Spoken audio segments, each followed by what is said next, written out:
I'm not the expert. Are we too close to the camera? I don't know. Big head alert! So I wanted to do a video on fear, you know? And I've always been very inspired by Joe because I don't think anyone is like 100% fearless. No. We're all afraid of things.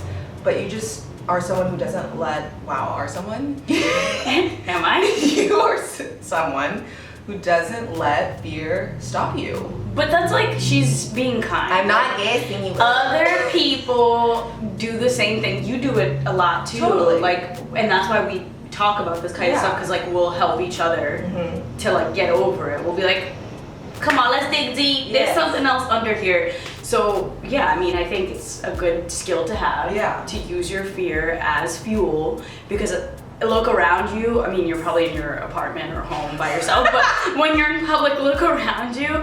Most of the people around you are going to be struggling with some kind of fear, whether it's like social anxiety or like they're afraid of what they just did or said, or like they feel self-conscious. That's just a human thing, I think. I definitely think like we're going to deal with it for the rest of our lives, just how we choose to tackle it, if we choose to conquer it or let it conquer us. That's it. You definitely are a person in my life who does not let fear conquer them. Yeah. You conquer that fear. Well, yeah. Yeah. Okay. I do it. I definitely have done it, and like it's definitely like a muscle. Yeah. You know, because sometimes you exercise that and then you feel better because you realize like, oh, I overcame all of these obstacles by facing my fear head on, so that means that I can keep doing it. But like, it's interesting because maybe like 10 years ago, I was in this phase of my life where I had to conquer these big fears, huge fears, and it was like big risks, and I would just take them because I was like, if not now, then when? It was like very philosophical. Oh, for sure. And then what happens in life is like all those fears are rewarded when you conquer them. I've established my life, I live a great life, and then the muscle gets weak. And so it's ironic because what got you to the successful point in your life, which was like manipulating the fear and turning it into fuel, that is what got you to this point. And then you don't need to use it anymore. And then you like almost lose it. And then you got to remember that that's how you got there. And then you got to redo that so that you can keep like evolving. But I want to know. Let's get into it. I want to know, queen. Let's talk. What is your biggest fear? Okay, since I was a kid, very strange. Wait. Let's fight like no. Pick the monster under my bed. Like, even though my sister was also in the same room, and there wasn't a monster under her bed, just mine. That was like my real childhood fear. Okay. No, when I was a kid, I remember I would cry. I was like a very emotional kid. Like, I don't know if it's zodiac or whatever, but they say like Cancer kids, we like feel the sadness of the world. Yeah. I was feeling so sad. And I remember I looked at my mom and I was like, I'm afraid I'm gonna run out of time. I was like 5. I was like, I'm afraid I'm gonna run out of time. Wow. That fear has not changed. I don't know where that came from, but I think I just looked around and I was like, man, like my mom was once a kid, like my grandma was once a kid, and like now they're older, they're adults, and that means it's gonna happen to me, and that means time is running up. Like time is running out right now. Yeah. Anyways, what's your biggest fear? But I have a question, and then I'll share mine. Do you, and I don't think that you do, but do you think it's ever too late to do something? No, because I still have time. Yeah. I haven't run out of time yet. Yes. It's coming for me. I understand though, like not taking our time for granted. Like you never know, and I'm sure someone like you who's experienced like a very traumatic experience understands that more than all of us. Like yeah, but even before, like side note, I got shot. Like this is where we put that part of the story. So I have a bullet in my back. Like I was in a near-death experience. But what's wild is that like before that happened, that was 2 years ago. Before that happened, I still was like afraid of that running out of time thing, and that's why like my company is called Shut Up and Go, and like why I've kind of always taken the risks, because I realized like if my biggest fear is running out of time, I still have time now, so I got to take advantage of that, because one day it's not going to be there.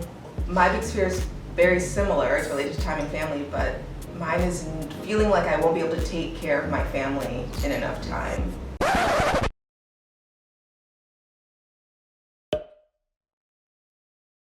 And I think we share similar feelings on this. The family. Yeah, like feeling like it is our responsibility, and we want to use our success to help the people that we love sometimes I'm just afraid that I like won't have enough time to do that. Like I need to do that now. People need things now. But then it's like, who's gonna take care of you? True. You know what I'm saying? But like it is still related to time. It's essentially we're both afraid of like not being able to accomplish X amount of things into like an unrealistic amount of time. We're overachievers. Do you think that's like a generational thing, or do you think because we're looking at these devices all the time where people seem to be accomplishing things at like rapid speeds? Seemingly. Yeah. I don't know. I think like before I even knew anybody or had any friends or like had any real life experience, I was afraid of it. Yeah. Because it's just like for me, it's like it's not like I'm afraid of aging because I think it's like beautiful, but I'm afraid of like not having time to build the connections. Maybe it is a generational thing. Yeah. I don't know, comment below. Like, are you afraid of running out of time? Is everybody afraid of that? I'm trying to think if I had those fears when I was younger, and even like being a dancer, doing things, I always felt like I was too late. Like I didn't start soccer like soon enough. Like I didn't start taking classes soon enough. Like I don't have enough time. I'm not gonna like be as good as the people around me. Like it's too late. So you had a fear that it was too late. Yeah, and that held me back from a lot of things. Because you're like, oh man, it's like too late. Okay, might as well not try. And that's like that's what? bad. That's not good. Gosh. But you're not like that anymore. No. What changed?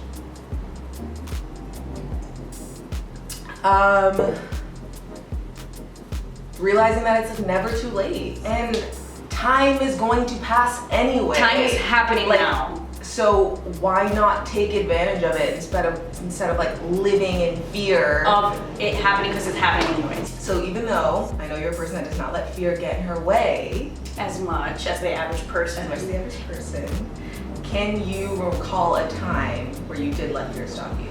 I think now in my life, like remember we were talking about when things get comfortable, like it's time for you to switch things up. Yeah. And now in my career it's similar where I'm like doing more of my solo things and I'm like embracing all of the creative things that I've kind of like buried because they're real emotional stuff. Like I've journaled since I was 5, since I could write, and I've had stacks of journals, and like it's scary for me to say I want to write books. I want to write because that means that I'm putting my writing, something so deep to me, for the objectification and like criticism of strangers that don't realize that it's like literally my insides on a piece of paper. So it's scary. For me at least it's scary. Like it creates a space for other people to tell you you're not this, or to criticize you, and when it's something so deeply personal to you. But at the end of the day, you're not living for them. Yeah, you're not living for them. And like people have, opinions are like assholes. Everybody has them. And some of them think. Have you ever heard that? No, but I'm putting it on a t-shirt. Yeah, honestly. But I know deep down it doesn't do me any justice to hold in this desire and hold in my writing. And then when you zoom out and you make it bigger than yourself, I think it gives you that boost. Because you're like, okay, yes, it's scary for me to put this writing on the paper. But think about all the people that could read the writing and like have a monumental shift in perspective.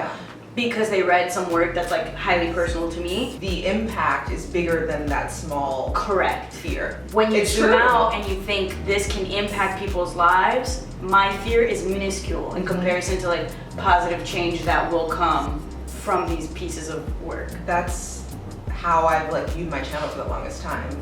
It's like I might feel embarrassed or like this is silly or like this might not touch anyone, but the moment you realize like just one person has been impacted by your work, it's enough. Like how selfish of us to not share that with the world. Zoom out, make it about something bigger than you, and I think you'll find the strength. That's kind of relates to one of my fears. I have a lot of fears and things that have held me back, but something that I dealt with a lot when I was younger was like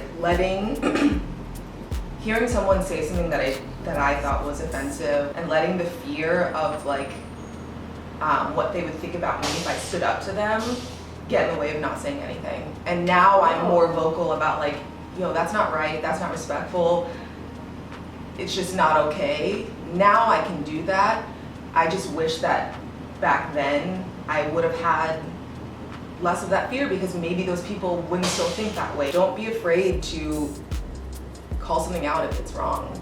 See, I think about it in this perspective of like, I don't even go lie to myself. I got other things to handle. Like, my job is not to educate you, but it's like then flipping that on its head, and it's like you could be a catalyst for somebody to change.